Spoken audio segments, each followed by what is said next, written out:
मेरा नाम सृष्टि। मैं एक भारत श्रेष्ठ भारत के अंतर्गत कला उत्सव में पारंपरिक कथा वाचन लेकर सिंहासन हिल उठे, राजवंशों ने भ्रमटी तानी थी, बूढ़े भारत ने भी आई, फिर से नई जवानी थी। गुमी हुई आजादी की कीमत सबने पहचानी थी, दूर फिरंगी को करने की सबने मन में ठानी थी। चमक उठी सन 57 में, वह तलवार पुरानी थी, खूब लड़ी मर्दानी वो तो झांसी वाली रानी थी, वो तो झांसी वाली रानी थी। सुनाने वाले इस तरह सुनाते हैं कि 1842 का साल था, पिठूर का पावन था और गंगा का निर्मल किनारा। कि तभी देखा दूर से दो लोग घोड़े पे सवार चले आ रहे हैं। दोनों बच्चे ही नजर आ रहे हैं। एक लड़का, लड़के की उम्र 16 साल और लड़की की उम्र तकरीबन 13 साल। लड़का लड़की से कुछ आगे निकला, तभी लड़की ने अपने घोड़े की एड़ दी और कहा, देखती हूँ कैसे आगे निकलता है। लड़की आगे निकल गई। लड़के ने लड़की का पीछा जो करना चाहा तो उसका घोड़ा ठोकर खा गया। लड़का नीचे गिरा और बेहोश हो गया। मनु ने एक हाथ से घोड़े की लगाम थामी, दूसरे हाथ से खून में तर नाना को उठाया और घोड़े पर बिठाया। मनु जैसे ही चौकी पर पहुंची, उसके पिता मोरोपन उन दोनों की ये हालत देखकर घबरा गए और मनु से पूछा कि मनु ये हुआ कैसे। मनु ने कहा, छे नहीं आई है चोट, इन्हें आई है चोट। मनु इठलाई और बोली, अब इतनी भी नहीं लगी है जो 56 बाल्टी आंसू बहा दिए।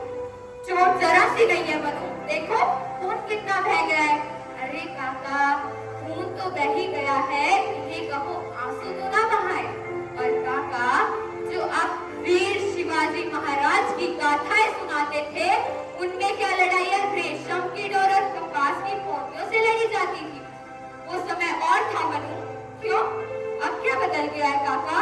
वही धरती, वही चंदा, वही सूरज, वही तारे, अब क्या बदल गया है? अब अंग्रेजों के भाग्य का उदय हुआ है। ये सब मन घड़त है डरपोकों का हौसला, और मैं डरपोक नहीं हो सकती।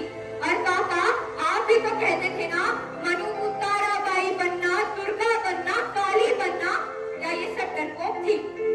मोरोपंत समझ गए कि इस लड़की का दिमाग इसकी उम्र से कई ज्यादा है।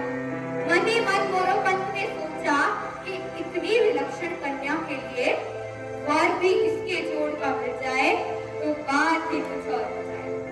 कुछ ही वक्त बाद झांसी के राजा गंगाधर राव से मनु का रिश्ता तय हो गया और परंपरा अनुसार मनु को मिला उसका असली नाम झांसी की रानी लक्ष्मीबाई।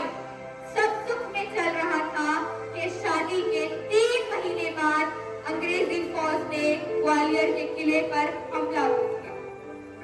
रानी का दस्ता सवारों का चिलचिलाती धूप में डटा रहा, सबके सब करते रहे, मरते रहे, मगर रानी पर आंच नहीं आने दी।